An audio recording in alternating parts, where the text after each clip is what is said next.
ఈ 16వ ఆదివారము క్రైస్తవ జీవితంలో ఎంతో ప్రాముఖ్యంగా మనందరం కూడా ఎంచి ప్రతి ఒక్కరము కూడా ఈ ఉదయకాల సమయంలో దేవుని సందేశాలు విందాం. ఈరోజు పాత నిబంధన వాక్య భాగములో ప్రవక్త అయిన యెషయా చెప్పిన మాటలు మనం ధ్యానించుకుందాం.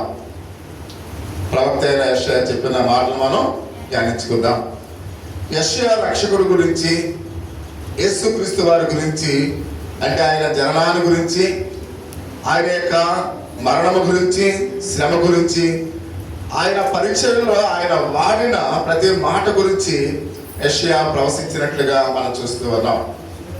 అంటే ఇంచుమించు యెషయా గ్రంథకర్త యేసుక్రీస్తు వారు ఆయన ఈ లోకములో జన్మించినది 700 ముందే ఆయన ప్రవచించినట్లుగా మనం చూస్తూ ఉన్నాం.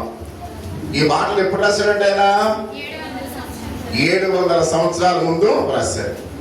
చూడండి, అసలు ఎంత లాంగ్ టైం ఒకసారి గమనించాలి. ఎందుకంటే 700 సంవత్సరాల ముందు 700 సంవత్సరాల తర్వాత ఒక మెస్సయ్య వస్తాడు.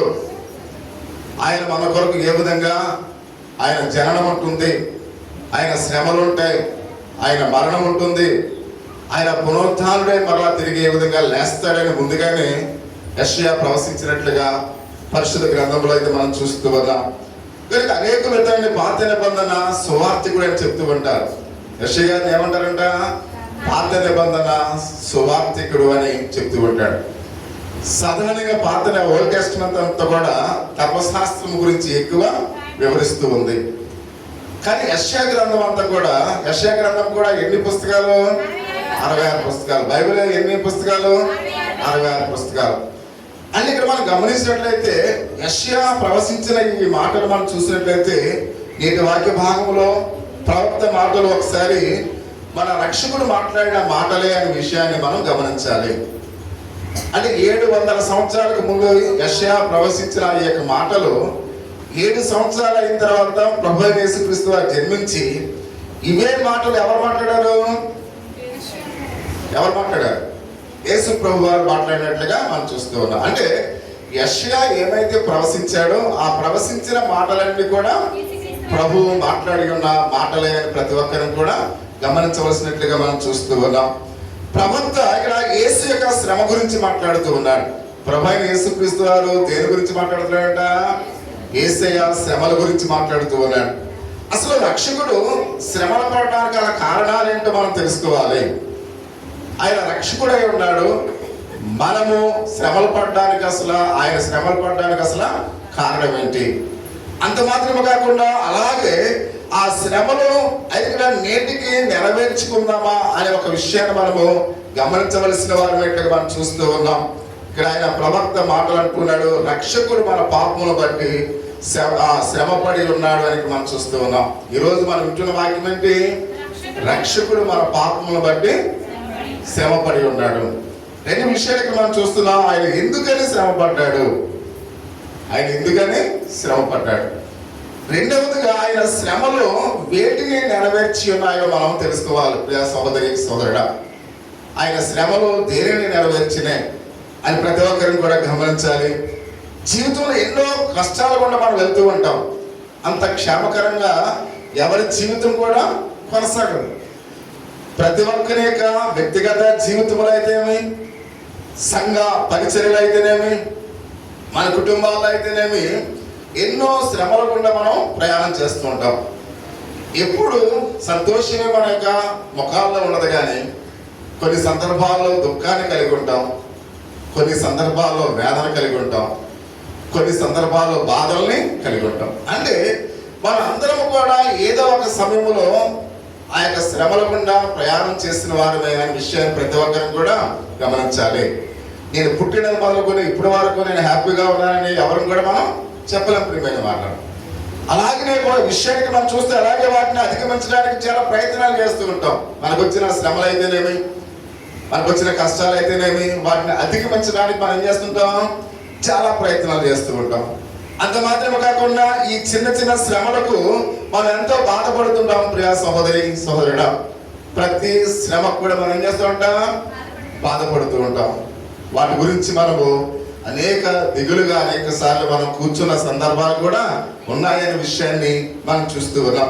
కానీ యేసుక్రీస్తు వారు సమస్త లోకము కొరకు ఆయన, సమస్త లోకములో ఆయన మన కోసం మన పాపాలని, లోక పాపములు మోసుకుని పోవు దేవుని గొర్రె పిల్లగా ఆయన ఈ లోకానికి వచ్చి ఉన్నాడు. కేవలం నీవు నేనైతే మన ఈ చిన్న చిన్న శ్రమల గుండా మనం వెళుతూ ఉన్నాం. ఒకవేళ అది మన మన అవసరత అయి ఉండొచ్చు, మన వ్యక్తిగత సమస్యలు కావచ్చు, లేక మన కుటుంబ సమస్యలు కావచ్చు, లేక మన బంధువులు స్నేహితులు సమస్యలు కావచ్చు. కానీ యేసుక్రీస్తు వారు పడే ఆ శ్రమ ఒకరి గురించో ఆయన గురించో కాదు, లోకములో ఉన్న మనందరి కొరకు, ప్రపంచంలో ఉన్న ప్రతి వారి యొక్క పాపాన్ని ఆయన భుజాల మీద వేసుకుని భరిస్తూ ఉన్నాడు. మన శ్రమలు అవి చిన్నవి, మనమే భరించలేము. కానీ ఇక్కడ యేసుక్రీస్తు వారు సర్వ మానవాళి యొక్క పాపాన్ని ఆయన తన భుజాల మీద వేసుకుని ఆయన భరిస్తూ ఉన్నాడని పరిశుద్ధ దేవునికి లేఖన భాగంలో మనం చూస్తూ ఉన్నాం. ఎందుకంటే ఇది చరిత్రలో ఒక భయంకరమైన వేదన ప్రియమైన మాట. ఇది సాధారణమైన విషయం కాదు. చరిత్రలోనే అంటే ఇటువంటి వేదన అనుభవించిన వాడు ప్రపంచంలో ఇంకా ఎవ్వరు కూడా లేరు. మనమైతే చిన్నపాటి శ్రమలకే ఎంతో బాధ అనుభవిస్తాం. కానీ యేసుక్రీస్తు వారు అనుభవించిన బాధ చరిత్రలోనే అది ఎంతో వేదనకరమైనది అని పరిశుద్ధ గ్రంథం మనకు తెలియపరుస్తూ ఉంది. దీనికి మించినది మరొకటి ప్రపంచంలో లేదు అనే విషయాన్ని మనం గమనించాలి. ఫ్యాషన్ ఆఫ్ క్రైస్ట్ ఎవరు చూశారు? ఇందులో ఫ్యాషన్ ఆఫ్ క్రైస్ట్ ఎవరు చూశారు? ఇద్దరు చూశారు. అది మీరు ఒకసారి చూడండి. అది ఇంగ్లీష్లో ఉంటుంది, హీబ్రూలో ఉంది, అది ఇంగ్లీష్లో వర్డ్స్లో వస్తూ ఉంటుంది. అంటే అది ప్రభువు పడ్డ ఆ శ్రమలు అసలు ఎంత అద్భుతంగా తీసాడంటే అది చూస్తే ఇక్కడ ఏడవనంటే వారు ఎవరు కూడా ఉండరు ప్రియమైన వారు. ఒకసారి ఫ్యాషన్ ఆఫ్ క్రైస్టియన్కి మీరు చాలా చెత్త విషయాలు చూడడానికి ప్రయత్నం చేస్తారు. కానీ ఇక్కడ ఫ్యాషన్ ఆఫ్ క్రైస్టియన్ మీరు సెల్ ఫోన్లో పడితే అది వస్తుంది ప్రియమైన వారు. అది ఒకసారి చూస్తే అసలు ప్రభువుని అసలు మీరు మర్చిపోరు, మీ జీవితంలో ఎప్పుడు కూడా మర్చిపోరు అని ఇక్కడ మనం గమనించాలి. అంటే ప్రభు అయిన యేసుక్రీస్తు వారు పడ్డ ఆ శ్రమలు, ఆ బాధలు, ఆ కష్టాలు అసలు ఎంత అసలు వర్ణించడానికి కూడా సరిపోవని విషయాన్ని లేఖన భాగంలో మనం చూస్తూ ఉన్నాం. అంటే అలాగనే యేసుక్రీస్తు వారు ఆ శ్రమల్ని తప్పించుకోలేదు అనే విషయానికి మనం చూస్తూ ఉన్నాం. మనమైతే శ్రమలు వస్తున్నప్పుడు వాటిని దాటుకుంటూ వెళ్ళిపోవడానికి ప్రయత్నం చేస్తుంటాం. శ్రమలు వచ్చినప్పుడు వాటిని తప్పించుకోవడానికి ప్రయత్నం చేస్తాం. కానీ యేసుక్రీస్తు వారు ఆయన రాబోతున్న శ్రమలు ఎరిగిన వాడే ఉండి ఆ శ్రమల గుండా ఆయన ప్రయాణం చేశాడు అనే విషయాన్ని మనం చూస్తూ ఉన్నాం.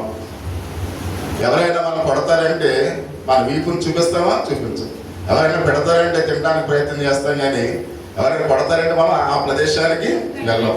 కానీ యేసుక్రీస్తు వారు కొడతారని తెలిసినప్పుడు కూడా ఆ మార్గానే వెళుతూ ఉన్నాడు. ఆయనకి అవమానాలు ఎదురవుతాయని తెలిసినప్పుడు కూడా ఆ మార్గము గుండా ఆయన ప్రయాణం చేస్తూ ఉన్నాడు. అంటే ప్రియ సహోదరి సహోదరుడు, ఒకసారి మనం ఆలోచన చేస్తూ ఉన్నప్పుడు ఆయన అంటూ ఉన్నాడు 5వ వచనములో, యెహోవా నా చెవికి వినబుద్ధి పుట్టింపగా నేను ఆయన మీద తిరుగుబాటు చేయలేదు, వినకుండా నేను తొలగిపోలేదు. ఈ మాట రక్షకుడి గురించి సంబంధించిన ప్రవచనం ప్రియమైన మాటలు. యెషయా గారు చెప్పిన ఈ మాటలు ఎవరి గురించట? రక్షకుడైన యేసుక్రీస్తు వారి గురించి అయినా ప్రవచించినట్లుగా మనం చూస్తున్నాం. అంటే ఈ ప్రవచనాన్ని బట్టి యేసుకు తాను ఏమి చేయవలసి ఉందో తెలుసు ప్రియా సహోదరి సహోదరుడా. ఆయన ఈ లోకంలో ఏది చేయడానికి ఆయన ఈ లోకానికి వచ్చాడో ఆయన సమస్తాన్ని కూడా ఎరిగిన వాడే ఉన్నాడనే విషయానికి మనం చూస్తున్నందుకు ఆయన అన్నాడు సమ్మతించి ఉన్నాడు ప్రియమైన వాళ్ళు. ఎందుకంటే ఆయన నువ్వు ఎన్ని శ్రమలు పెట్టినా నేను వాటిని తలవొక్కి నేను సంపదిస్తాను. నా జీవితంలో ఎన్ని కష్టాలు వచ్చినప్పుడు కూడా నేను వాటిని అనుభవిస్తానని ఆయన సమ్మతించినట్లుగా మనం చూస్తూ ఉన్నాం. చూడండి, భార్య భర్తలు వారు ఏకమవుతున్నప్పుడు కష్టములో సుఖములో వ్యాధిలో బాధలో అని మనం ప్రతి భార్య భర్తలు కూడా ప్రమాణం చేస్తారు. ఒకవేళ భార్యకు బలహీనత వస్తే అత్తవారింటికి వెళ్ళిపోమంటారు. ఒకవేళ భర్తకు బలహీనత వస్తే అమ్మవారింటికి భార్య వెళ్ళిపోతూ ఉంటుంది. అని కొన్ని సందర్భాలు అందరూ అలా ఉంటారు, కానీ కొంతమంది అలా ప్రయత్నం చేస్తూ ఉంటారు. అంటే ఆ ప్రమాణాలు మనం ఏం చేస్తూ ఉంటాం? మర్చిపోతూ ఉంటాం. కానీ యేసుక్రీస్తు వారు నువ్వు ఎన్ని శ్రమలకు నన్ను అప్పగించినా నేను వాటిని చేయడానికి నేను సమ్మతిస్తూ ఉన్నాను. ఆ కష్టాల గుండా నేను వెళ్ళడానికి నేను ఏమాత్రము కూడా వెను తిరగను అని ఆయన మాట్లాడుతూ ఉన్నాడనే సత్యాన్ని పరిశుద్ధ గ్రంథంలో అయితే మనం చూస్తూ ఉన్నాం. కాబట్టి ఈ ప్రవచనాలు బట్టి ఆయన ఏం చెప్తూ ఉన్నాడంటే, ఆది నుండి తను సమస్త పాపముల కొరకు ఏ విధంగా ఆయన పాపముల కొరకు చెల్లించవలసిన మూల్యము ఆయన చెల్లించాలని ఆయనకు ముందుగానే ఎరిగి ఉన్నాడు అనే విషయానికి మనం చూస్తూ ఉన్నాం. కనుక శోధనలో యేసుక్రీస్తు వారి లక్ష్యము నుండి ఏమాత్రం కూడా ఆయన తొలగిపోలేదు ప్రియమైన వాళ్ళు. కొన్ని సందర్భాల్లో మనకి ఎప్పుడైతే టెన్షన్ గా ఫీల్ అవుతూ ఉంటామో, కొన్ని సందర్భాల్లో ఒక పాట పాడకపోయి ఒక పాట పాడుతూ ఉంటాం. అంటే టెన్షన్ గా మనం ఎప్పుడైతే ఫీల్ అవుతుంటామో మన లక్ష్యాన్ని మనం ఏం చేస్తాం? దాటవేస్తాం. అంటే మనం ఎప్పుడు కూడా మన శ్రమలో ఉన్నా, కష్టాల్లో ఉన్నా, ఇబ్బందులు ఉన్నా, కాబట్టి అనారోగ్య సమస్యతో ఉన్నా మన లక్ష్యాన్ని ఎప్పుడు కూడా మనం ఏం చేయకూడదు? దాటవేయకూడదు ప్రియమైన వారు.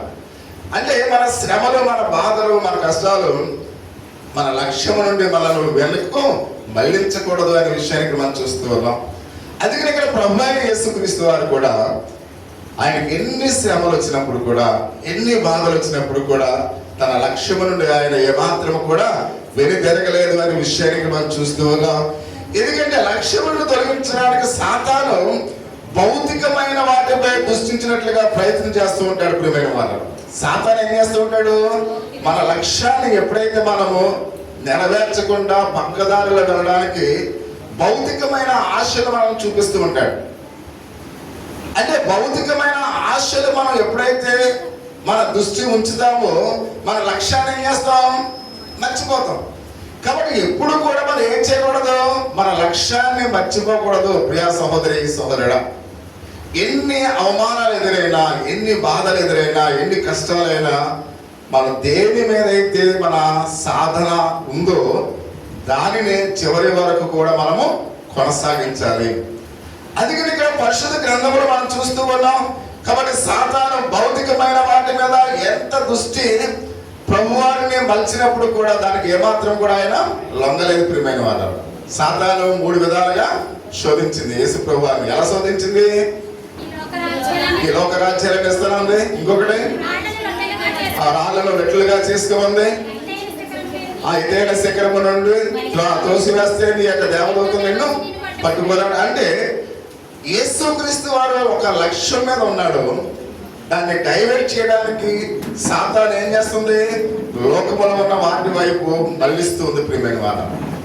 అంటే మన జీవితాల్లో కూడా అనేక సార్లు మనం ఏమైతే చేయాలనుకుంటామో వాటిని చేయకుండా చేయడానికి సాతాను కూడా ఏం చేస్తుంది? వాళ్ళే లోకం వైపు మనను మళ్ళిస్తూ ఉంటుంది. అందుకనే ప్రియా సహోదరి, సహోదరుడా, కాబట్టి సాతాన్ని ప్రభువారు ఎలా ఎదిరించాడైనా? వాక్యము చేత ప్రియమైన వారు. ఆయన వాక్యముతో సాతానికి బుద్ధి చెప్పినట్లుగా పరిశుద్ధ దేవునికి లేఖన భాగంలో మనం చూస్తూ ఉన్నాం. అలాగే ప్రియా సహోదరి, సహోదర, సాతాను జయించడానికి లేఖనాన్ని మనం ఉపయోగించినప్పుడు సాతాను మన నుండి ఏం చేస్తుంది? వెడలిపోతుంది. అందుకనే సాతాను శోధనలు మనం ఎలా జయించగలమంటే వాక్యము చేత.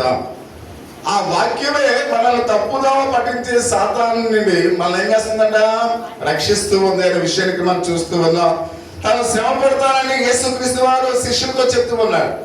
ఏమన్నాడు? నేను కొన్ని దినాలకు ఇంకా మరణానికి అప్పగింపబోతూ ఉన్నాను, నేను ఇంకా మరణించబోతూ ఉన్నాను తన శిష్యులతో చెప్తున్నప్పుడు ఇక అక్కడ ఒక ఆయన ఏం చేస్తున్నాడు? కన్వర్ట్ చేయడానికి ప్రయత్నం చేస్తున్నాడు. ఎవరైనా?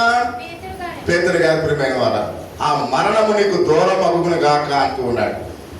అంటే యేసుక్రీస్తు వారిని శ్రమలు పడొద్దని సాతాను ప్రయత్నం చేస్తూ ఉంది. యేసుక్రీస్తు వారిని శ్రమలు పడకూడదని తన శిష్యుల్లో ఒకడైన పేతురు ప్రయత్నం చేస్తూ ఉన్నాడు. అందుకని అక్కడ మనం గమనించినది మత్తయి సువార్త 16వ అధ్యాయము 23వ వచనములో యేసుక్రీస్తు వారు ఏం చెప్పాడు ఒకసారి గుర్తుందా ప్రియా సహోదరి, సహోదరుడా? అయితే పేతురు వైపు తిరిగి, సాతానా నా వెనుక పొమ్ము, నీవు నాకు అభ్యంతరకరమై ఉన్నావు, ఈ మనుషుల సంగతులనే తలంచుచున్నావు, కానీ దేవుని సంగతులను తలంచగా ఉన్నావు అని పేదలతో చెప్పడం మనం జ్ఞాపకం చేసుకుంటున్నాం ప్రియమైన వాళ్ళ. అంటే మనుషుల ఆలోచన కన్నా సాతాను ఆలోచన చాలా డిఫరెంట్ గా ఉంటుంది. అంటే మనము సాతాను ఎలా ఆలోచిస్తుందో మనుషులుగా మనం కూడా అలాగనే ఆలోచన చేస్తాం. కానీ దేవుని ఆలోచన ఆకాశానికి భూమికి ఎంత వ్యత్యాసం ఉందో అంత వ్యత్యాసం ఉందని ప్రతి ఒక్కరిని కూడా గమనించవలసినట్లుగా మనం చూస్తూ ఉన్నాం. సాతాను వల్ల వచ్చిన పాపం బట్టి యేసుక్రీస్తు వారు శ్రమలు పడ్డాడు ప్రియమైన వాళ్ళ. అంటే యేసయ్యకు శ్రమలు ఎలా వచ్చినాయి అమ్మా? సాతాను పెట్టిన ఆ యొక్క అంటే యేసుక్రీస్తు వారికి ఎందుకు శ్రమ అంటే సాతాను తను ఎప్పుడైతే పాపములో పడి ఉన్నాడో ప్రజలందరినీ కూడా పాపములోనికి నడిపించాడు. ఆ పాపమును బట్టి యేసుక్రీస్తు వారికి కూడా శ్రమలు వచ్చినాయి. అంటే మన జీవితాల్లో కూడా మనకు కూడా ఎందుకు శ్రమలు వస్తాయంటే మన పాపమును బట్టి మనకు శ్రమలు వస్తూ ఉంటాయి. అలాగనే ప్రభువైన యేసుక్రీస్తు వారికి కూడా సాతాను పెట్టే ఆ యొక్క శ్రమలు పాపమును బట్టి వచ్చి ఉన్నాయని ప్రతి ఒక్కరిని కూడా గమనించవలసినట్లుగా మనం చూస్తూ ఉన్నాం. అంత మాత్రమే కాకుండా ప్రియ సహోదరి సోదరులందరూ, ఒకవేళ యేసుక్రీస్తు వారు ఆయన శ్రమ పడకపోతే సాతాను యొక్క తలను చిరగతొక్కేవాడా? కొట్టేవాడు. అంటే ఆయన శ్రమను అనుభవించాడు కనుక, ఆ శ్రమల్ని జయించాడు కనుక సాతాను యొక్క తలను ఆయన చితగతొక్కినట్లుగా పరిశుద్ధ గ్రంథంలో అయితే మనం చూస్తూ ఉన్నాం. అందుకే ఆయన అంటున్నాడు మత్తయి సువార్త 26వ అధ్యాయము 38వ వచనంలో, అప్పుడు యేసు మరణమగునంతగా నా ప్రాణము బహు దుఃఖములో మునిగి ఉన్నది. గెత్సెమనే తోటలో ప్రభు మాట్లాడుతూ ఉన్నాడు. గెత్సెమనే తోట అనుభవం మనం గమనించినట్లయితే ఎంతో దుఃఖాన్ని కలిగజేసే అనుభవం ప్రియమైన వాళ్ళ. ఆయన చివరిగా యొక్క మరణానికి అప్పగప్పబడుతున్న ఆ యొక్క రాత్రి గెత్సెమనే తోటలో ఆయన కన్నీరు విడుస్తున్నట్లుగా మనం చూస్తూ ఉన్నాం. తన కన్నీరు రక్తపు బిందుల వలె మారిందని పరిశుద్ధ దేవునికి లేఖన భాగంలో మనం చూస్తున్నాం. అంటే కొన్ని సందర్భాల్లో మనము కూడా నిద్ర లేని రాత్రులు మనం కూడా అనుభవించిన ఆ సమయాలు అనేకమైన ఉన్నాయి. పిల్లల కొరకు ఆర్థిక పరిస్థితులను బట్టో లేదా వ్యాధిని బట్టో సమస్యలను బట్టో మనం కూడా కొన్ని రాత్రుల్లో నిద్ర లేని సమయాలు కూడా మన జీవితాల్లో ఉన్నాయి ప్రియమైన వాళ్ళు. అది ఎప్పుడైతే ఆ శ్రమల గుండా మనం వెళుతామో అప్పుడు ఆయన దేవుని యొక్క సహాయం కొరకు అడుగుతూ ఉన్నాడు. అది కూడా నీకు ఇష్టమైతే ఈ శ్రమలకి నేను ఆ యొద్ద నుండి తొలగించని చెప్తూ ఉన్నాడు. అంటే ఆయన టోటల్ గా దేవుని యొక్క స్వాధీనంలో ఉన్నాడు అనే విషయానికి మనం చూస్తూ ఉన్నాం. ఎన్ని శ్రమలు వచ్చినా ఎన్ని ఇబ్బందులు వచ్చినా నీకు ఇష్టమైతే నీ చిత్తమైతే ఈ శ్రమల నుంచి నన్ను తొలగించు అని ఇక్కడ ప్రతి విషయంలో కూడా దేవుని మీద ఆధారపడి ఉన్నట్లుగా పరిశుద్ధ గ్రంథంలో మనం చూస్తూ ఉన్నాం. అంటే ఇక్కడ ఆయన నా తండ్రి నేను దీన్ని త్రాగితేనే కానీ ఇది నా యొద్ద నుండి తొలగిపోవుట అసాధ్యము కాని ఎడల నీ చిత్తమే సిద్ధించునుగా కానీ ప్రార్థించలేదా? 42వ వచనంలో ప్రియమైన వారు. అంటే ఆయన అంటూ ఉన్నాడు, ఒకవేళ నీ చిత్తము కాకపోతే నీకు ఏది ఇష్టమో నా జీవితంలో అది జరిగించు. ఒకవేళ నువ్వు శ్రమలకు అప్పగిస్తే అప్పగించు. అయితే ఇక్కడ సర్వమానవాడి కొరకు నేను ప్రాణాన్ని అర్పించడానికి ఈ లోకానికి వచ్చాను కాబట్టి నీ చిత్తము ఏమైందో అదే నా యొక్క జీవితంలో సిద్ధింప చేయని ఆయన మాట్లాడుతూ ఉన్నట్లుగా మనం చూస్తూ ఉన్నాం. ఇక్కడ చెప్పుల తండ్రి దీనిని ఏ విధంగా అంటే తాగితేనే కానీ నా యొద్ద నుండి తొలగిపోవట సాధ్యము కాని నీ చిత్తమే సిద్ధించును గాకని ఆయన ప్రార్థిస్తూ ఉన్నాడు. అంటే ఇక్కడ రక్షకుడు మన పాపను బట్టి శ్రమ పడడానికి అంగీకరిస్తున్నాడు ప్రియమైన వాళ్ళు. ఆయన దేని గురించి అంగీకరిస్తున్నాడట? మన పాపములను బట్టి. అంటే మనం చేసిన ప్రతి అపరాధమును బట్టి నేను శ్రమ పడతాను. మనం చేసిన ఆ యొక్క అకృత్యాలను బట్టి, మన బుద్ధిహీనతను బట్టి, మన పాపమును బట్టి ఆయన అంటున్నాడు, నా ప్రజల కొరకు నేను ఏమైనా చేయడానికి నేను సిద్ధంగా ఉన్నాను. అంటే మనం చేసిన ప్రతి అపరాధమును బట్టి ఆయన శ్రమలు పడడానికి ఇష్టపడుతూ ఉన్నాడు. ప్రియ సహోదరి సహోదరుడా, ఎప్పుడైనా పిల్లలు ఏదైనా పొరపాటు చేస్తే తల్లిదండ్రులకు ఎన్నో అవమానాలు వస్తూ ఉంటాయి. ఆ అవమానాలన్నీ కూడా తల్లిదండ్రులు కొన్ని సందర్భాల్లో భరిస్తారు ప్రియమైన వారు. ఎందుకంటే వారు పిల్లలు కాబట్టి ఆ పిల్లలు తెచ్చే అవమాన కార్యాలను బట్టి తల్లిదండ్రులు ఎంతో ఆ నిద్ర లేకుండా జీవించే అనేకమైన కుటుంబాలు ఉన్నాయి ప్రియా సహోదరి సహోదరుడా.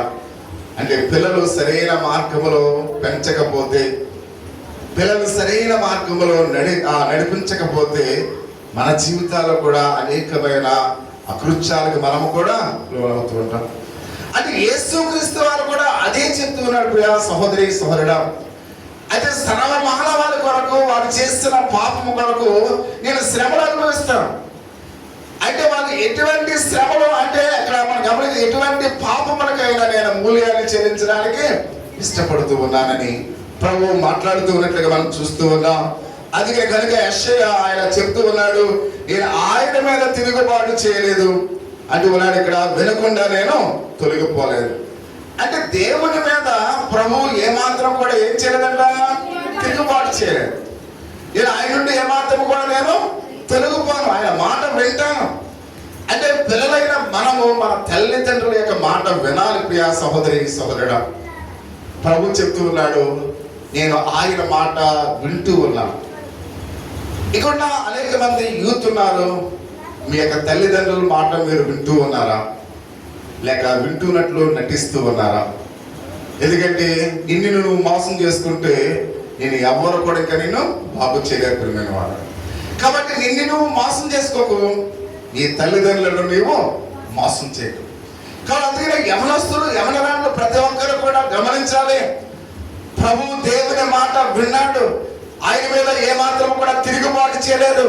నేను కూడా నా తల్లి మీద నా తండ్రి మీద ఏమాత్రం కూడా తిరుగుబాటు నేను చేయకూడదు అనే విషయాన్ని మన జీవితాల్లో ప్రతి ఒక్కరు కూడా ఈ యొక్క మాటలు మనం చనిపోయేంత వరకు కూడా ఇవి మనం మన హృదయంలో భద్రం చేసుకోవాలి ప్రియమైన వాళ్ళు. అంత మాత్రమే కాకుండా ఆయన అంటూ ఉన్నాడు. కాబట్టి ప్రియా సహోదరి సహోదరు, ఈ మాటలు నేను ఆయనకి వ్యతిరేకంగా చేయలేదని మాట్లాడుతూ ఉన్నాడు. అంటే దేవునికి వ్యతిరేకంగా ప్రభు అయిన యేసుక్రీస్తు వారు ఎప్పుడు కూడా ఒక మాట కూడా ఆయన మామూలుగా వ్యతిరేకంగా చేయలేదు ప్రియమైన వారు. అంటే మన జీవితాల్లో మనము కూడా దేవునికి వ్యతిరేకంగా ఎప్పుడు కూడా ఏ మాట కూడా మనము మాట్లాడకూడదు. అంటే దేవునికి వ్యతిరేకంగా మనం ఏమాత్రం కూడా మాట్లాడకూడదని చాలా స్పష్టంగా ఆయన చెప్తూ ఉన్నాడు. ఎందుకంటే వినకుండా తొలగిపోకూడదు ప్రియమైన వాళ్ళ. తల్లిదండ్రుల మాట వినకుండా మనం ఎవరం కూడా తొలగిపోకూడదు.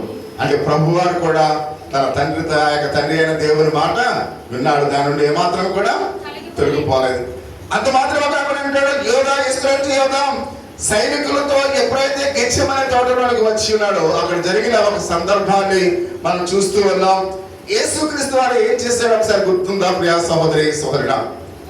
ఒకవేళ మీరు ఫ్రాక్షన్ ఆఫ్ క్రైస్ట్ చూడకపోతే మత్తయి సువార్తలో ఆ గెత్సేమనే ఆ యొక్క స్టోరీ ఇంటికి వెళ్ళిన తర్వాత ఒకసారి మీరు చదువుకోండి.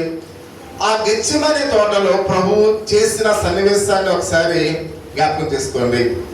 ఆయన ఏం చేశారంటే ఆయన వారు వాళ్ళు ఎదురు వెళ్ళినట్లుగా మనం చూస్తూ ఉన్నాం. సైనికులు కొరడాలతో చైన్లతో వస్తూ ఉన్నారు, కాకడాలు పట్టుకుని వస్తూ ఉన్నారు. ప్రభువుకు ముందే తెలుసు బంధించి తీసుకువెళ్ళిపోతారని తెలుసు. అయినప్పుడు కూడా మనమైతే వాళ్ళని చూసి పారిపోతాం. కానీ యేసుక్రీస్తు వారు వాళ్ళకి ఎదురు వెళ్తున్నాడు ప్రియమైన వారు. అంటే ఆయన శ్రమలు పడతారని తెలిసి కూడా వాళ్ళు నన్ను చేతులు కాళ్ళు కట్టివేసి లాక్కెళ్ళిపోతారని తెలిసి కూడా వారికి ఎదురు వెళుతున్నట్లుగా పరిశుద్ధ దేవుని యొక్క లేఖన భాగములు మనం చూస్తూ ఉన్నాం. అంటే ఆ శ్రమలు పడడానికి ఆయన ఇష్టపడుతూ ఉన్నాడు, ఆ దెబ్బలు తినడానికి ఇష్టపడుతూ ఉన్నాడు. ఆయన్ని కాలు చేతులు కట్టి ఒక 5 నిమిషాలు ఎంతో ఘోరమైన నేరస్తులాగా ఆయన లాక్కెళ్ళిపోతూ ఉంటే అది కూడా ఆయన ఇష్టపడుతూ ఉన్నాడు. దేని గురించి? మన పాపముల గురించి ప్రియమైన వారు.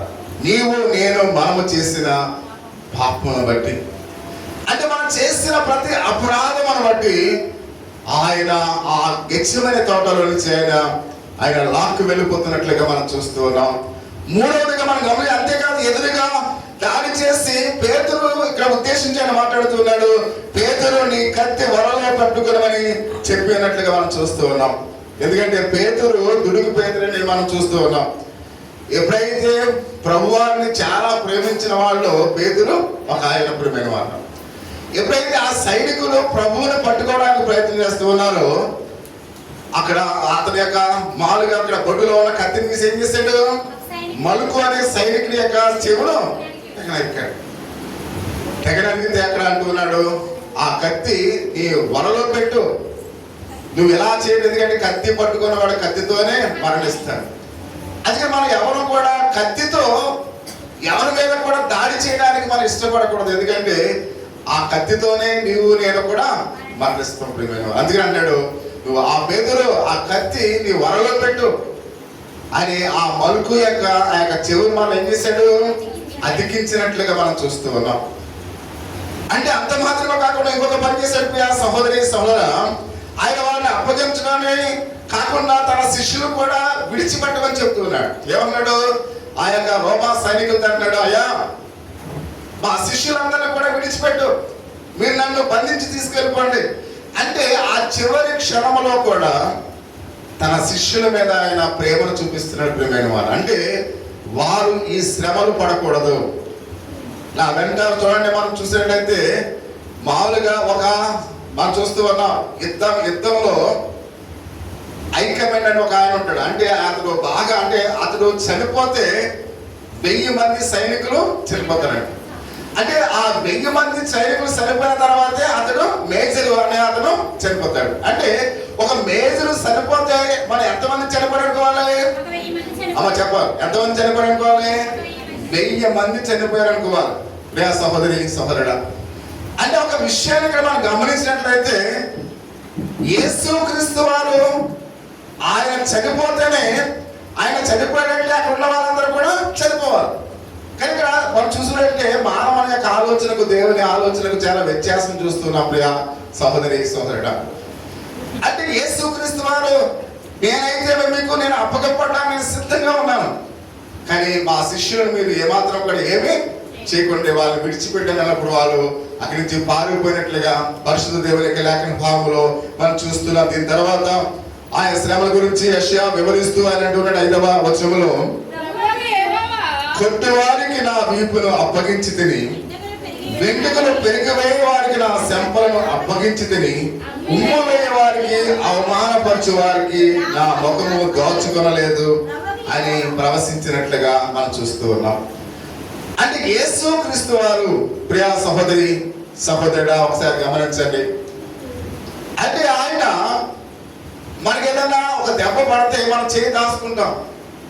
ఒకవేళ ఎవరైనా మన ముఖం మీద ఉమ్మి వేయడానికి ప్రయత్నం చేస్తే ముఖాన్ని దాచుకుంటాం.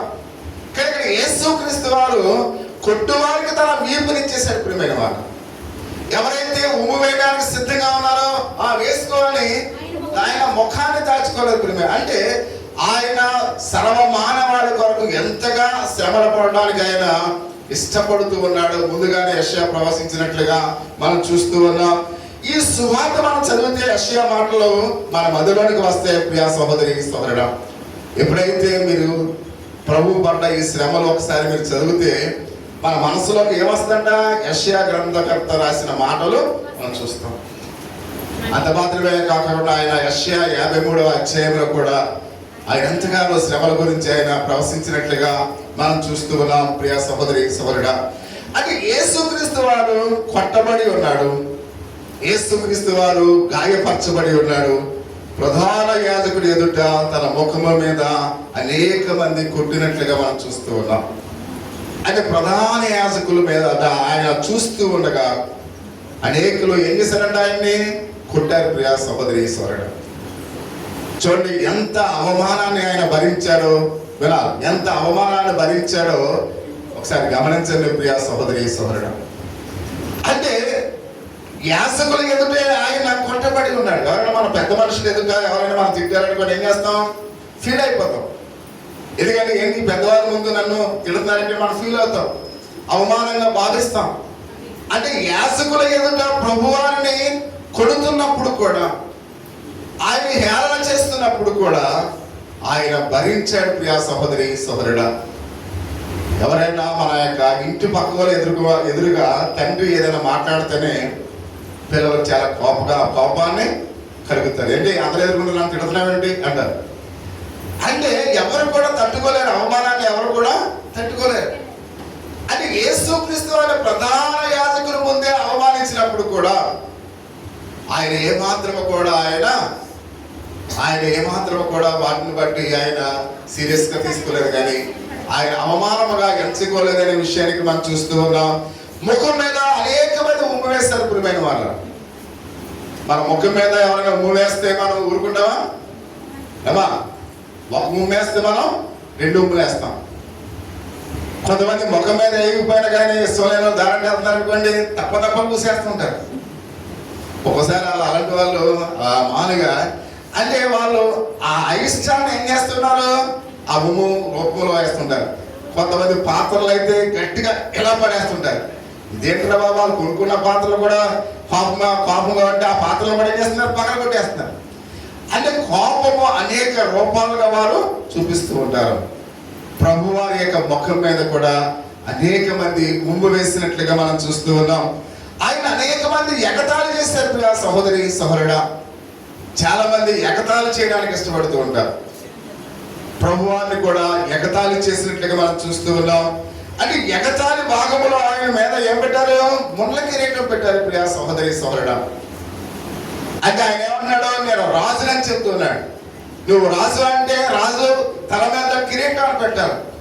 దాని స్థానంలో వాళ్ళు ఏం చేశారు, ముళ్ళ కిరీటాన్ని పెట్టి ఆయన అపహాసం చేస్తున్నట్లుగా మనం చూస్తూ ఉన్నాం.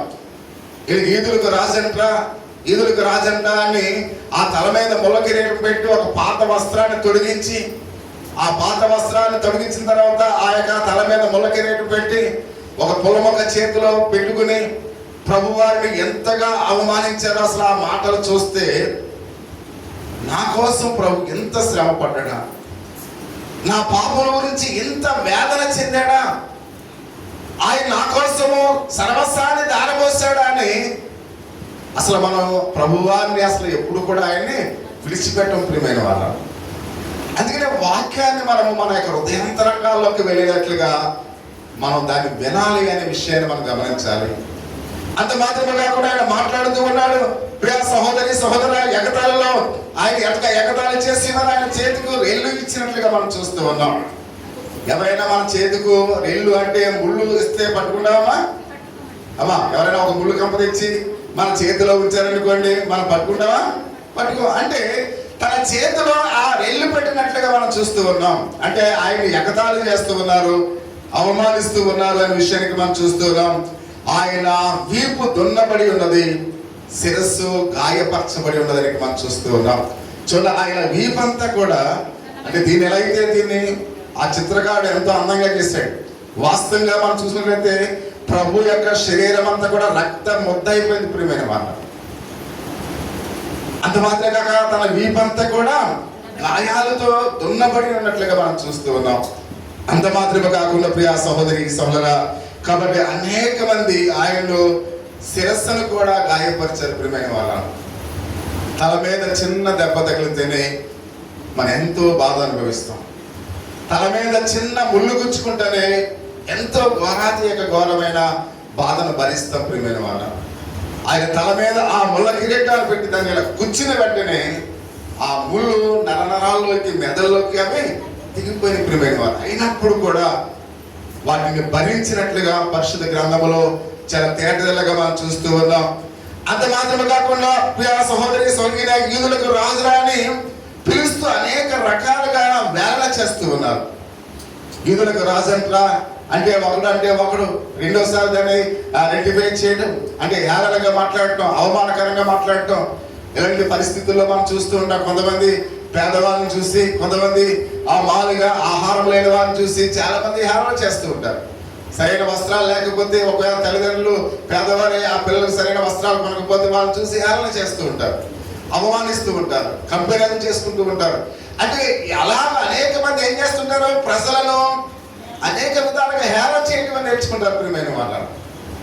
అలాగే ప్రభువారిని కూడా అనేక మంది హేళన చేస్తూ ఉన్నారు అనే విషయాన్ని మనం చూస్తూ ఉన్నాం. అంత మాత్రమే కాకుండా యేసుక్రీస్తు వారిని అనేక విధాలుగా, ఆయన పట్ల అనేక విధాలుగా ఆయన వారికి ఎదురు చెప్పలేదు అనే విషయాన్ని మనం చూస్తుంది. ఎంతో ప్రాముఖ్యమైన మాట. ఇన్ని బాధలు అనుభవిస్తున్నా, ఇంతమంది ముఖం మీద ఉమ్ము వేస్తూ ఉన్నా, అనేక మంది కొరడాలతో కొడుతూ ఉన్నా, తన వీపును దున్నుతూ ఉన్నా, అయితే అనేక చిత్రహింసలు పెడుతున్నప్పుడు కూడా ఒక్క మాట కూడా ఆయన బదులు ఇవ్వలేదని ప్రియమైన వాళ్ళ. ఎవరైనా చిన్న దెబ్బ కొడితేనే మనము 100 మాటలు మాట్లాడతాం ప్రియమైన వాళ్ళ. తన శరీరం అంతా నలిగిపోయినప్పుడు కూడా ఒక్క మాట కూడా ఆయన బదులు ఇవ్వలేదని పరిశుద్ధ గ్రంథములు అయితే మనం చూస్తూ ఉన్నాం. అంత మాత్రమే కాకుండా ఆ తీర్పు తీర్చే వారి యొక్క నిశ్శబ్దంతో ఆయన ఏ విధంగా ఉన్నాడంటే ప్రియా సహోదరి సహోదరా, ఆయన అనేక అక్రమార్గములు ఆయన మీద తీర్పు తీరుస్తున్నప్పుడు కూడా ఆయన మౌనాన్ని వహించినట్లుగా మనం చూస్తూ ఉన్నాం. అంటే మన మీద అనేక మంది నేరాలు మోపుతూ ఉంటారు. సో అంటే అనేక విధాలుగా మనం చేసినా చేయకపోయినా కొంతమంది ఏం చేస్తుంటారు, నేరాలు మోపుతూ ఉంటారు. ఆ నేరాలను కూడా ఆయన తిరిగి బదులు పట్టలేదు ప్రియమైన వాళ్ళు. వారు ఎన్ని అవమానకరమైన మాటలు మాట్లాడినప్పుడు కూడా ఆ తీర్పులో ఆయన మీద అనేకమైన నిందలు మోపాలని వారు ప్రయత్నం చేసినప్పుడు కూడా ఆయన ఏ విధంగా కూడా ఆయన బదులు ఇవ్వలేదు అనే విషయానికి మనం చూస్తూ ఉన్నాం. అంత మాత్రమే కాకుండా వారి పట్లగా నమ్మత్రగా ఉన్నాడు ఆ సహోదరి సహోదరు. అంటే ఆయన లోబడి ఉన్నాడు అనే విషయానికి మనం చూస్తూ ఉన్నాం. అంటే అంతగా ఆయన శ్రమలు అనుభవిస్తున్నప్పుడు కూడా ఆయన ఎలా ఉన్నాడంట, నాకు ఏమీ కాలేదు, నాకు ఎటువంటి కష్టం లేదు, నేను మామూలుగా ఉన్నాను అన్నట్లుగా ఆయన నమ్మత్రత చూపిస్తూ ఉన్నాడు ప్రియా సహోదరి సహోదరుడు. అంటే ప్రభువారిలో ఎంత త్యాగం ఉందో ఒకసారి గమనించాను. అంత మాత్రమే కాకుండా ఆయన మాట్లాడుతూ ఉన్నాడు, ఆయన తీర్పు తీర్చే విషయంలో కూడా ఆయన నిశ్శబ్దంగా ఉన్నాడని మనం చూస్తూ ఉన్నాం. అవన్నీ ఎక్కడ ఆగిపోతాయో యేసుక్రీస్తు వారికి తెలుసుకుని వారు. ఈ బాధలు, ఈ కష్టాలు, ఈ అవమానాలు, ఈ తీర్పు ఇవన్నీ కూడా ఎక్కడ ఆగిపోతాయో ఆయనకి తెలుసు కనుక ఆయన ఏమాత్రం కూడా ఆయన మౌనంగా ఉన్నాడు అనే విషయానికి మనం చూస్తూ ఉన్నాం. ఆయన సిలువ వేయబడిన తర్వాత తన శిష్యులకు ముందుగానే చెప్పాడు ప్రియా సహోదరి సహోదరుడు, నేను సిలువ వేయబడతానని ముందుగానే తన శిష్యులతో చెప్పినట్లుగా మనం చూస్తూ ఉన్నాం. ఆయన శ్రమలు ఎదుర్కోవడానికి ఆయన అంటూ ఉన్నాడు, నేను సిగ్గుపడను, ఆ సిగ్గుపడనని ఎరిగి నా ముఖమును చెగుముక్కి రాతి వలె చేసుకుంటుని అని యెషయా ప్రవచించినట్లుగా మనం చూస్తున్నాం. ఆయన సిలువకు వెళ్ళడానికి ఏం చేశాడంట, సమ్మతించాడు ప్రియా సహోదరి సహోదరుడు. సిలువ మీద తన ప్రాణాన్ని అర్పించడానికి ఆయన సమ్మతించినట్లుగా మనం చూస్తూ ఉన్నాం. నిశ్చయించుకున్నాడు కాబట్టి శ్రమ పడడానికి ఆయన ఏమాత్రము కూడా సిగ్గుపడలేదు ప్రియమైన వారు. కొంతమంది చిన్న చిన్న అవమానాలకు మనం సిగ్గుపడిపోతూ ఉంటాం, చిన్న చిన్న నిందలకు మనం సిగ్గుపడిపోతున్నాం. ఆయన ఏమాత్రము కూడా ఆయన సిగ్గుపడలేదు అనే విషయాన్ని పరిశుద్ధ గ్రంథంలో చాలా తేటతలుగా రాయబడినట్లు మనం చూస్తున్నాం. ఇది చరిత్రలో ఒక అద్భుతమైన కార్యం ప్రియమైన వాళ్ళు. మనం చేయని నేరానికి మన మీద ఎవరైనా ఒక నేరం వేస్తే, అపనింద వేస్తే, శిక్ష వేస్తే మనం ఎలా ఉంటాం, చాలా బాధపడిపోతాం. అది చాలా అవమానకరంగా చూస్తాం. నేను చేయకపోయినా నన్ను ఈ మాట అన్నారేంటి, నేను చేయకపోయినా నా మీద ఈ నిందలు వస్తున్నాయంటే అని మనం చాలా అవమానంగా ఫీల్ అవుతాం ప్రియమైన వారు. కానీ యేసుక్రీస్తు వారు సిగ్గుపడలేదు అనే విషయానికి మనం చూస్తూ ఉన్నాం.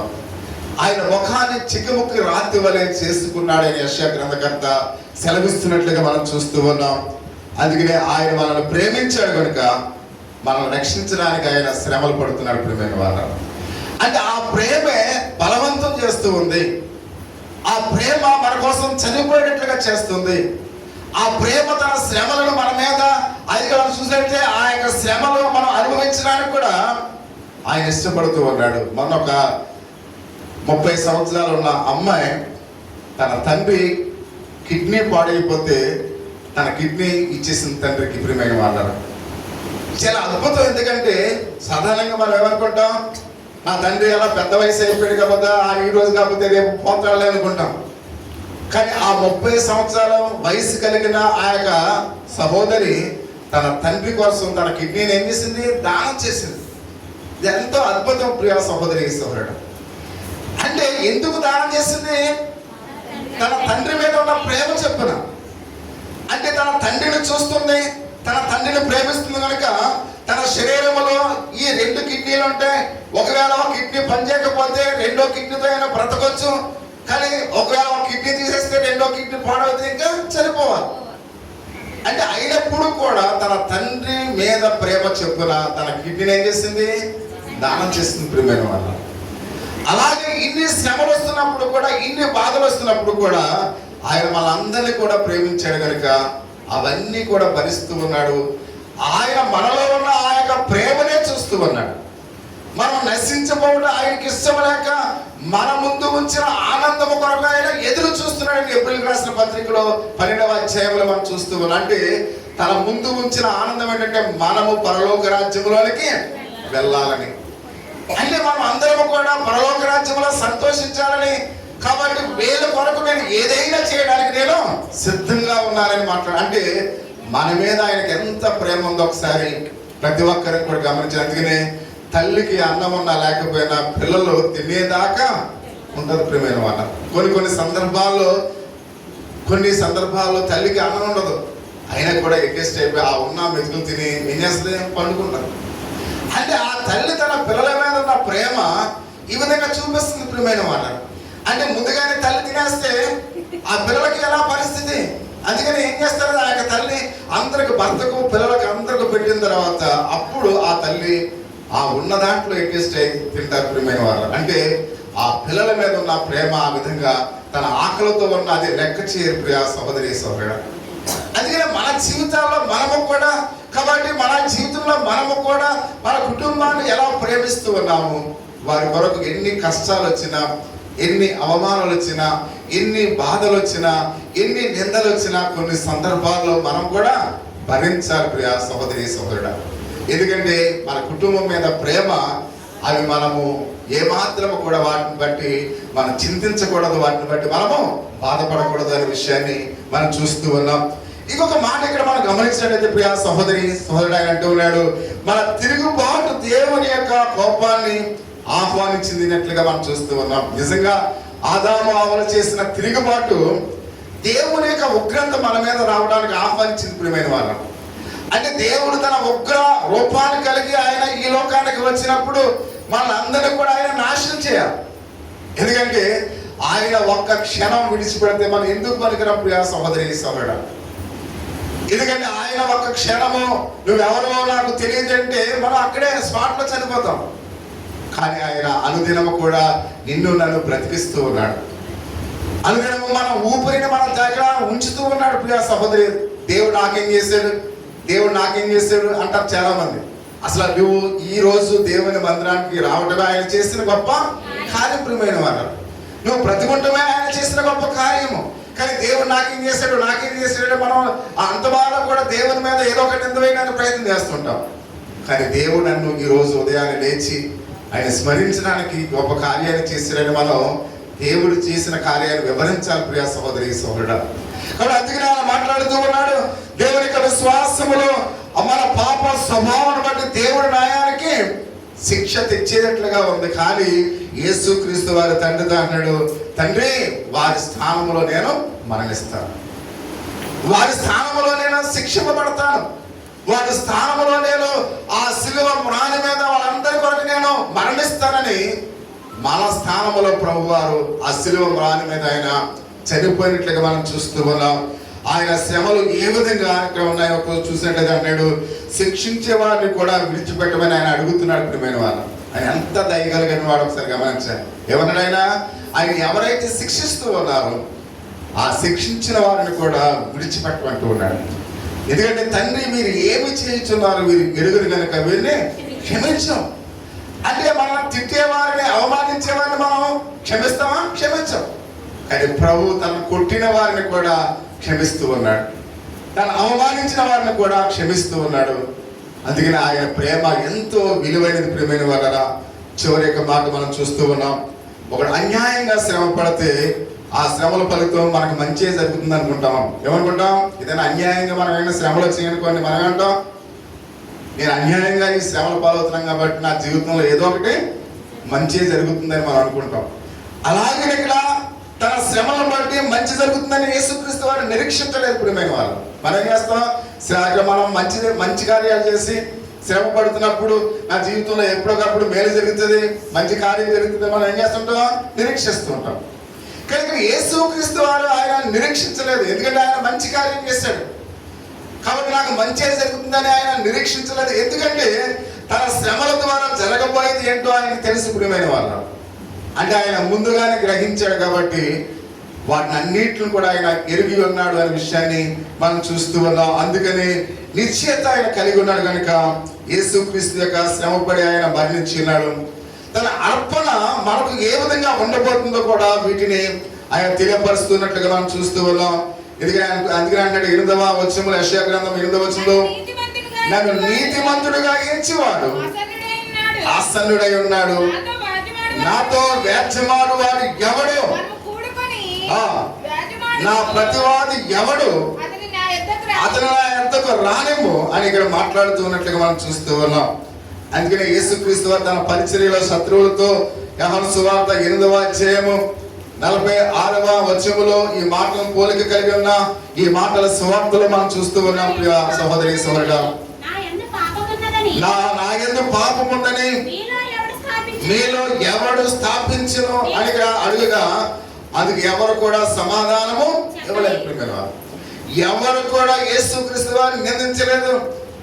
ఆయన ఎందుకంటే పరిశుద్ధుడై ఉన్నాడు, దేవుని కుమారుడై ఉన్నాడు, పరిపూర్ణమైన అర్పణగా ఉన్నాడు. ప్రియ సహోదరి సోదరుడు, ఒకవేళ మనం మధ్యలో ఇప్పుడు ఎవరైనా లేచి నిలబడి మీరు నాలో పాపం ఉందని మీరు ఎవరైనా చెప్పగలరా అంటే పుస్తకాలు సరిపోమైన వాళ్ళు. కానీ యేసుక్రీస్తు వారు తన శత్రువులు ఎదుట మాట్లాడుతూ ఉన్నాడు. ఏమన్నాడు? శత్రువులు ఎదుట మీరు నాలో పాపం ఉందని ఎవరైనా చెప్పగలరా? అసలు ఈ మాట ఎవరైనా చెప్పగలరా? అమ్మా, మనం ఎవరం కూడా చెప్పలేము. మనకు ఏదో బలహీనత, ఏదో మనం చేసే ప్రతి కార్యము కూడా అనేకమైన బలహీనతలు మనం వెంటాడుతూ ఉంటాయి. కానీ యేసుక్రీస్తు వారు ఎటువంటి బలహీనత అయినా నిలిపిన వాడు. అంటే ఆయనలో ఏ తప్పును కూడా ఎవరు కూడా వేలు పెట్టి చూపించేవారుగా లేరు. ఆయనలో ఎవరు కూడా చిన్న పొరపాటు ఉందని, చిన్న మచ్చ ఉందని చూసిన వారు ఎవరు కూడా లేరు. అసలు ఎవరు కూడా ఆయన్ని, నాలో ఎవరైతే మీలో పాపం ఉందని కనుగొన్నట్టు అసలు ఎవరు కూడా ఆయన్ని వేలు వెత్తి చూపించలేదు అనే విషయాన్ని పరిశుద్ధ గ్రంథంలో అయితే మనం చూస్తూ ఉన్నాం. అందుకనే ప్రియ సహోదరి సహోదరు ఆయన అంటూ ఉన్నాడు, తన శత్రువులతో నా ఎదుట పాపం ఉందని మీలో ఎవడు స్థాపించగలడు. అంటే మన జీవితాల్లో, ఎందుకంటే మనము కూడా చిన్న చిన్న పొరపాట్లు చేస్తుంటాం, కానీ ఇట్లాంటి ఛాలెంజ్ ఇచ్చేవారుగా ఉంటాం. యూత్ వినాలి, యూత్ వారు కూడా అందరికన్నా ఒక ప్రత్యేకమైన రీతిగా మీరు ఉండాలి. ఎందుకంటే గడుస్తున్న దినాలు చాలా భయంకరంగా ఉంటున్నాయి, చెడ్డలుగా ఉంటున్నాయి. అందుకని యూత్ ఎలా ఉండాలి? చాలా స్ట్రిక్ట్ గా ఉండాలి. దేవుని పట్ల ఎంతో నమ్మకాన్ని కలిగి ఉండాలి. ఎవరు కూడా మీ మీద వేలు పెట్టి నింద వేయడానికి కూడా భయపడాలి. ప్రియ సహోదరి సహోదరుడు, అలాగ మనం ఏం చేయాలి? జీవించాలి. కాబట్టి అందుకని ఇక్కడ అంటాడు, ఆయన్ని అసలు ఎవరు కూడా వేలు పెట్టి యేసుక్రీస్తుల తప్పును పట్టుకోవడానికి ఎవరు కూడా సాహసము చేయలేదు. మన పిల్లల మీద కూడా ఎవరు కూడా వేలు పెట్టి చూపించి మాట్లాడడానికి వీలుండకూడదు. అలాగ యూత్, చిన్నపిల్లలు ప్రతి ఒక్కరు కూడా ఉండాలి. ప్రియ సహోదరి సహోదరుడు, ఆ విధంగా మన జీవితాన్ని మనం సెట్ చేసుకోవాలి. అలాగే మన జీవితాన్ని మనం ఒక ఉన్నతమైన స్థితిలో నడవాలి. ఎందుకంటే మనం ఒక వీడియో చూసాం, 16 సంవత్సరాల నుంచి 25 సంవత్సరాల్లో ఎవరైతే ఒక ప్లాట్ఫామ్ చేసుకుంటారో, చదువు విషయంలో అయితేనేమి, ఉద్యోగ విషయంలో అయితేనే, ఎవరైతే 16 సంవత్సరాల నుంచి 25 సంవత్సరాల లోపు ఎవరైతే ఉన్నతమైన ఆశయాలు కలిగి ఉంటారో వారే 80 సంవత్సరాలు వచ్చేంత వరకు కూడా వారు ఉన్నతమైన స్థితిలో ఉంటారు. నువ్వు 16 సంవత్సరాల నుంచి 25 సంవత్సరాలు వృధాగా గడిపేస్తే నువ్వు ఒక సామాన్యమైన పౌరుడుగానే మిగిలిపోతావు, కానీ నువ్వు ఏమాత్రం ఉన్నతమైన స్థితికి చేరలేవు. అంటే 26 సంవత్సరాల్లో నువ్వు ఉన్నతమైన స్థితిలోకి వెళ్ళిపోవాలి. అంటే నువ్వు చిన్ననాటి నుంచి నీ యొక్క ఫౌండేషన్ అనేది చాలా జాగ్రత్తగా వేసుకోవాలి ప్రియమైన వారు. అప్పుడే ఉన్నతమైన స్థితిలోకి మీరు వెళ్ళగలరు. అందుకని 25 సంవత్సరాల డెడ్ లైన్. 25 సంవత్సరాలు వచ్చిన తర్వాత నేను అది చేస్తాను, ఇది చేస్తానంటే చూడండి, ఎవరు కూడా మిమ్మల్ని లెక్క చేయరు. అందుకనే ప్రతి ఒక్కరు కూడా 25 సంవత్సరాల లోపలే మీరు ఏమైపోవాలి? స్థిరపడిపోవాలి. చదువంతా కూడా కంప్లీట్ అయిపోవాలి. ఉద్యోగంలో జాయిన్ అయిపోవాలి. వ్యాపారం చేయాలంటే వ్యాపారంలో చేసుకోవాలి. ఏదైనప్పుడు కూడా 25 సంవత్సరాల్లో మీరు ఒక ప్లాట్ఫారం కట్టేసుకోవాలి ప్రియమైన వాట. అంటే ప్రతి విషయంలో కూడా నీ ఆలోచన, నీ యొక్క ఉద్దేశం, నీ తలంపే నేను ఏం చేస్తుంది? ఉన్నతమైన స్థితికి తీసుకెళ్తుంది. నువ్వు ఎప్పుడైతే లోక సంబంధమైన ఆలోచనలకి, లోక సంబంధమైన ఆశలు, కొంతమంది బాత్రూంలో కూడా సెల్ ఫోన్ పట్టుకెళ్ళిపోతారండి. మన పాస్టర్ గారు చెప్తుంటే ఎవరైనా, మన పాలుగా ఎవరైనా పాస్టర్ గారు చెప్తుంటే ఎవరైనా మన గుంటూరులో మీటింగ్ పెట్టి చెప్తున్నాడు, సెల్ ఫోన్ మరి బాత్రూంలో పట్టుకెళ్ళడానికి అసలు ఏంటి కారణం? ఏం చూస్తున్నారు మీరు? ఆ సెల్ ఫోన్లో ఆ బాత్రూంలో పెట్టి ఆ మామూలుగా 10 నిమిషాల్లో ఆ పని కానిచ్చేవాడు ఎంత సమయం ఉంటున్నాడు? గంట 2 గంటలు ఆ బాత్రూంలో ఉంటే అనారోగ్యాలన్నీ కూడా హస్తప్రియమైన వాళ్ళు. అందుకని యూత్ చాలా జాగ్రత్తగా ఉండాలి, చాలా విలువలకు తగినట్లుగా ఉండాలి. సెల్ ఫోన్ ఎక్కువగా వాడటం వల్ల మన కంటి చూపు పోతుంది, మెదడులో ఉన్న ఆ మామూలుగా ఆ యొక్క బ్లడ్ క్లాట్ అయిపోతుందని ఆ సైంటిస్టులు చెప్తూ ఉన్నారు. చిన్న పిల్లవాడు కూడా మన ట్రైన్లో వెళ్తే చిన్న పిల్లవాడు వాడు ఫోన్ వస్తే నవ్వుతున్నాడు, ఫోన్ లాగేసుకుంటే ఏడుస్తున్నాడు. చంటి పిల్లలు కూడా సహోదరి సోదరుడ, మన ఒక ఆవిడైతే 2 ఈ స్పీకర్స్ చిన్న పిల్లవాడు చేతిలో పెట్టేస్తుంది. గుర్తుందానికి అసలు ఏంటి ఆ చెవులు ఆ యొక్క పనులు ఎంత ఉంటాయి? ఒకవేళ గమ్మునాడు సౌండ్ ఎక్కువ నొక్కేసాడు అనుకోండి, ఏమైతే టప్పని వెళ్ళిపోతాయి అంతే. అంటే ఎంత అంటే తల్లిదండ్రులు కూడా పిల్లలకు వారి మీద ఏమాత్రం కూడా శ్రద్ధ లేదు. ప్రియమైన వాళ్ళు, జాగ్రత్తగా మన పిల్లల్ని పెంచాలి. అలాగే పిల్లలు కూడా జాగ్రత్తగా మసులుకోవాలి. పిల్లలు కూడా ఏ నింద కూడా మన మీద ఎవరు కూడా వేయడానికి భయపడాలి. ఆ విధంగా మన జీవితాన్ని మనం సరైన పద్ధతిలో నడుచుకోవాలి. ఇంకొక మాట ఆయన మాట్లాడుతూ ఉన్నాడు, ప్రియ సహోదరి సహోదరా, అందుకనే ఎవరు కూడా ఆయనకి సమాధానం ఇవ్వలేదు. ఎందుకంటే ఎవరు కూడా యేసును నిందించలేదు అనే విషయానికి మనం చూస్తూ ఉన్నాం. ఎవరైనా నిందించారంటే ఆయన్ని? ఎవరు కూడా నిందించలేదు ప్రియ సహోదరి సహోదరా. ఎందుకంటే ఆయన పరిశుద్ధుడైన దేవుని కుమారుడై ఉన్నాడు. ఆయన ఎవరై ఉన్నాడు? పరిశుద్ధుడైన దేవుని కుమారుడై ఉన్నాడు. పరిపూర్ణమైన అర్పణగా ఆయన ఈ లోకానికి వచ్చి ఉన్నాడు. అందుకని పాత నిబంధన కాలంలో అర్పణలు ఆ యొక్క గొర్రెలను తీసుకొచ్చినప్పుడు లాగైనా మచ్చైనా ఏదీ లేకుండా పవిత్రమైన గొర్రెను ఏం చేసేవారంట? అర్పణగా ఇచ్చేవారు. అంటే పవిత్రమైన అర్పణే శ్రేష్టమైనదని మనం చూస్తూ ఉన్నాం. అలాగే ప్రభువైన యేసుక్రీస్తు వారిలో తన శత్రువులు కూడా ఆయన మీద నింద మోపడానికి కూడా అవకాశము లేదు. ఆయనలో మచ్చైనా డాగైనా చూపించడానికి అవకాశము లేదు. అందుకనే ఆయన మన కొరకు తన యొక్క ప్రాణాన్ని చెల్లించినప్పుడు దేవుడు దాన్ని ఏం చేశాడు? అంగీకరించాడు. ప్రియమైన వాళ్ళ, ఒకవేళ నిజంగా ఆయనలో ఏదైనా పాపం ఉంటే, ఏదైనా తప్పు ఉంటే ఆయన అర్పణ అది వృధాగా పోను. కానీ ఆయన పరిశుద్ధుడై ఉన్నాడు కనుక పరిపూర్ణమైన అర్పణ మన కోసం ఆయన కలువరిలో అర్పించినట్లుగా మనం చూస్తూ ఉన్నాం. అందుకనే మొదటిగా పరిశుద్ధమైన జీవితాన్ని మనం జీవించాలి ప్రియా సహోదరి సహోదరుడా. అలాగనే ఆయన కూడా జీవించాడు. ప్రతి ఒక్కరు కూడా పరిశుద్ధమైన జీవితాన్ని జీవించడానికి మనం ప్రయత్నం చేయాలి, ప్రతి ఒక్కరు కూడా. కాబట్టి ప్రతి విషయంలో పరిశుద్ధాత్మ దేవుడు నీకు తోడుగా ఉంటాడు. నువ్వేమీ భయపడక్కర్లేదు. సాతాను అనేక విధంగా శోధిస్తుందని, నీ స్నేహితులు నేను శోధిస్తారని, పాపం వైపు నేను లాగుతారని నువ్వేం భయపడకు. ఎందుకంటే పరిశుద్ధాత్మ దేవుడు నీలో బలంగా ఆయన నిన్ను వాడుకుంటాడు. నేను పరిశుద్ధుడిగా పరిశుద్ధురాలుగా ఆయన ఉంచుతారు ప్రియమైన వాళ్ళు. అందుకనే ప్రభు పరిశుద్ధుడు కనుక ఆయన పరిశుద్ధమైన జీవితాన్ని జీవించడానికి ఇష్టపడ్డాడు కనుక మనము కూడా పరిశుద్ధులుగా పరిశుద్ధమైన జీవితాన్ని జీవించడానికి మనం కూడా ఇష్టపడాలి అని మనం చూస్తూ ఉన్నాం. అందుకనే కీర్తనకారుడు అంటున్నాడు 16వ వచనము 10వ వచనములో నీవు పరిశుద్ధులకు కుళ్ళు పట్టనివ్వని రాసినట్లుగా మనం చూస్తూ ఉన్నాం.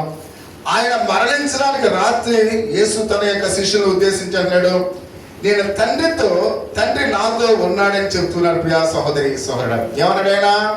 తండ్రితో నేనున్నాను, నాతో తండ్రి ఉన్నాడు. అంటే దానికి అర్థం ఏంటంటే పరిశుద్ధుడైన తండ్రి పరిశుద్ధుడైన దేవుని కుమారుడితో ఉన్నాడు. ప్రియమైన వాళ్ళు, ఆయన తండ్రి పరిశుద్ధుడై ఉన్నాడు, కుమారుడు కూడా పరిశుద్ధుడై ఉన్నాడు.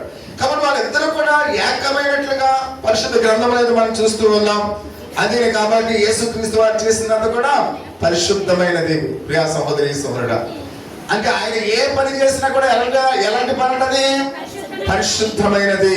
ప్రధాన యాజకుడు ఎదుట న్యాయ విమర్శనలో తన యొక్క శత్రువులు అనేక మంది ఆయన మీద నింద మోపడానికి ప్రయత్నం చేశారు. కానీ అవన్నీ కూడా అబద్ధమని తేలిపోయిన ప్రియమైన వారు. ఎన్నో నేరాలు, ఎన్నో అవమానాలు, ఆయన మీద ఎన్నో విమర్శలు చేశారు. కానీ అవన్నీ కూడా అబద్ధమని తెలిసిపోయింది. ఎందుకంటే ఆయన మీద ఒక్క నేరం కూడా మోపడానికి అవకాశము లేదు. కానీ యేసుక్రీస్తు వారిని ఎందుకు సిలువ వేశారు? ఆయన ఏ పాపము చూడలేదు, ఏ పాపాన్ని కూడా కలగలేదు. కానీ యేసుక్రీస్తు వారిని సిలువ ఎందుకు వేశారు? ఆయన మీద ఏ నేరం మోపారు చెప్పాలి. ఆయన ఏమన్నాడు? నేను దేవుడు, అంటే ధర్మశాస్త్ర ప్రకారముగా అంటే నేను దేవుడిని అంటే అది ఒక పెద్ద నేరం అంటే ధర్మశాస్త్ర ప్రకారంగా. అదే ప్రభు అయిన యేసుక్రీస్తు వారి మీద దైవ దోషణ అనే నేరము మోపినట్లుగా మనం చూస్తూ ఉన్నాం. ఆయన మీద ఏ నేరం మోపరంట? దైవ దోషణ నేరాన్ని మోపినట్లుగా మనం చూస్తూ ఉన్నాం. ఆయన పరిశుద్ధమైన దేవుని కుమారుడు కనుక ఆయన సత్యాన్ని చెప్పాడు. ప్రియమైన నిజంగా ఆయన దేవుని కుమారుడే. అది అబద్ధమా?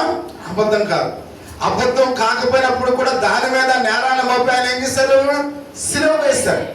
కొన్ని సందర్భాల్లో మనం తప్పు చేయకపోయినా తప్పు చేసినట్లుగా క్రియేట్ చేసి మన మీద అనేక నిందలు మోపేవారు సమాజంలో ఉంటారు. అనేకమైన శిక్షలు కూడా మన మీద మోపుతారు. ప్రియ సహోదరి సహోదరుడా, అందుకనే ఆయన ఏ నేరం చేయకపోయినప్పుడు కూడా ఆ దైవ దోషమైన నేరాన్ని ప్రభువారి మీద మోపినట్లుగా మనం చూస్తూ ఉన్నాం. నీతి గల దేవుని యొక్క పరిశుద్ధమైన అర్పణ మాత్రమే సంతృప్తి కలదు ప్రియమైన వాళ్ళను. అయితే నీతి కలది పరిశుద్ధమైన అర్పణ దేవుడు స్వీకరిస్తాడు. అందుకనే ప్రభు యొక్క అర్పణ అలాంటిదంట, నీతి కలది, పరిశుద్ధమైనది. అందుకనే చివరిగా అంటున్నాడు యోహాను పేతురు 1వ అధ్యాయము 18-19 వచనాల్లో, వెండి బంగారముల వంటి క్షయమైన వస్తువుల చేత మీరు విమోచింపబడలేదు, కానీ అమూల్యమైన రక్తము చేత, అనగా నిర్దోషమును నిష్కలంకమును గొర్రెపిల్ల వంటి క్రీస్తు రక్తము చేత విమోచింపబడి ఉన్నారని మీరు ఎరుగుతుంది కదా. అలాగే హీబ్రూ గ్రంథకర్త కూడా ఆయన అంటున్నాడు 7వ అధ్యాయము 26-27 వచనాల్లో, పవిత్రులను నిర్దోషియు నిష్కలంకులను పాపంలో చేరక ప్రత్యేకముగా ఉన్నవాడును ఆకాశ మండలము కంటే మిక్కిలి హెచ్చైన వాడునైనా ఇట్టి ప్రధాన యాజకుడు మనం సరిపోయిన వాడు. ధర్మశాస్త్రము బలహీనత గల మనుషులను యాజకులుగా నియమించిన గాని ధర్మశాస్త్రముకు తరువాత వచ్చిన ప్రమాణపూర్వకముగా ఈ వాక్యము నిరంతరము కూడా సంపూర్ణ స్థితికి ఉంది, కుమారుని చేత నియమించబడిను అని మనం చూస్తున్నాం. ఆ ప్రధాన యాజకుడు మొట్టమొదటిగా తన సొంత పాపం కొరకు, తర్వాత ప్రజల యొక్క పాపం కొరకు ఏం చేస్తాడంట? అర్పణ చెల్లించేవాడిగా ఉంటాడు. కనుక మనం చూస్తూ ఉన్న యేసుక్రీస్తు వారు సర్వ మానవాళి కొరకు ఆయన ఒకేసారి ఏం చేశాడైనా అర్పణ చెల్లించాడు. ప్రియమైనవారు, అంటే పూర్వకాలం యాజకులు ఏం చేసేవారు?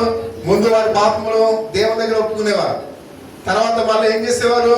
సంఘం యొక్క పాపములు ఒప్పింప చేసేవారు. కానీ యేసుక్రీస్తు వారు ఏం చేశాడైనా ఒకేసారి ఆయన మరణించినట్లుగా మనం చూస్తూ ఉన్నాం. ఆయన ఒక్కగాని ఒక ఆ యొక్క అర్పణ మనల్ని పరిపూర్ణంగా చేసింది, మనల్ని పవిత్రులుగా చేసింది, మనల్ని నీతిమంతులుగా తీర్చింది అనే విషయానికి మనం చూస్తూ ఉన్నాం. అందుకనే మరలా దేవుని కుటుంబంలోనికి మనం అందరం కూడా వచ్చాం ప్రియమైన వారరా. అందుకని అంటూ ఉన్నాడు, ప్రధాన యాజకుడైన యేసు పాపరహితమైన తన్ను తాను అర్పించుకుని ఉన్నాడు కనుక పాప క్షమాపణ ఆయన ప్రకటించి ఉన్నాడని మనం చూస్తూ ఉన్నాం. కాబట్టి ఆయన సిలువలో మరణించాడు కనుక మనందరికీ ఏం చేశాడైనా పాప క్షమాపణ అర్పించాడు అనే విషయానికి మనం చూస్తూ ఉన్నాం. అందుకనే మనము నీతి అగునట్లుగా పాపం ఎరగని ఆయన మన కోసము పాపముగా చేయబడి ఉన్నాడు. కాబట్టి ఈ సువార్తను బట్టి మనం సంతోషిద్దాం ప్రియమైన వాళ్ళు. ఆయన మనల్ని ఎంతగా ప్రేమించాడు ఇప్పుడు వరకు విన్న మాటలు బట్టి మనం ఏం చేయాలి? సంతోషంగా ఉండాలి. ఎందుకంటే మనం చేసిన అపరాధములను బట్టి, మనం చేసిన పాపములను బట్టి ఆయన మనం క్షమిస్తూనే ఉన్నాడు కనుక మనం ఏం చేయాలంట? సంతోషించాలి ప్రియా సహోదరి సహోదరుడా. కాబట్టి యేసు పరిపూర్ణమైన అర్పణ బట్టి మనం వందనాలు చెల్లించాలి. ఆయన ఏ తప్పు చేయకుండా, ఏ పాప కార్యాన్ని చేయకుండా పరిశుద్ధమైన జీవితాన్ని మన కోసం జీవించినందుకు యేసయ్యా నీకు వందనాలు ప్రభు అని ఆయనకు మనం వందనాలు చెల్లించాలి అని మనం చూస్తూ ఉన్నాం. కాబట్టి మాటలతో కాక దేవుడు ఆయన క్రియల చేత జీవించాడు ప్రియమైన వాడు. ఆయన మాటలు చెప్పలేదు, తన క్రియల ద్వారా పాపము లేనివాడుగా ఆయన ఉన్నాడు అనే విషయానికి మనం చూస్తూ ఉన్నాం. మన పట్ల ఆయనకున్న అనంతమైన ప్రేమను బట్టి ఆయన శ్రమ అనుభవించాడు ప్రియా సహోదరి సహోదరుడా. ఆయన శ్రమలకు మనం క్షమాపణకు తెచ్చింది అనే విషయానికి మనం చూస్తూ ఉన్నాం. కాబట్టి ఆయన విలువైన బహుమానాన్ని బట్టి మనం ఏం చేయాలంటే ఆయన్ని స్తుతించవలసిన వారమై ఉన్నాం. ఏ బహుమానాన్ని ఆయన మనకి ఇచ్చాడు? మనకు పాప క్షమాపణ ఇచ్చి ఉన్నాడు. నిత్యత్వములో పరలోక రాజ్యములో కూడా ఉండడానికి ఆ నిత్య జీవాన్ని మనకి ఇచ్చినందుకు ఆ బహుమానాన్ని బట్టి మనం ఏం చేయాలి? దేవానికి వందనాలు ప్రభువా. నేను అపవిత్రుడను, అయితే నేను అపవిత్రమైన పెదవులు కలిగిన వాడిగా ఉన్నాను, నేను నరకానికి పాత్రుడిగా ఉన్నాను, కానీ నీ ప్రేమ చేత నన్ను క్షమించినందుకు నీకు వందనాలు ప్రభువా అని ఈ ఉదయకాల సమయంలో ప్రతి ఒక్కరము కూడా కళ్ళు మూసుకుని ప్రభువానికి వందనాలు ప్రభువా, నా జీవితాన్ని మార్చినందుకు నీకు వందనాలు ప్రభువా, నా జీవితాల్లో అద్భుతమైన కార్యాన్ని చేయడానికి బట్టి నీకు వందనాలు ప్రభువా అని ప్రతి ఒక్కరిని కూడా ప్రార్థనలో ఏకీభవిద్దాం. మన మధ్యలో ఉన్న స్త్రీలు వచ్చి ప్రత్యేకమైన ప్రార్థన చేయవలసిందిగా తెలియపరుస్తూ ఉన్నాం.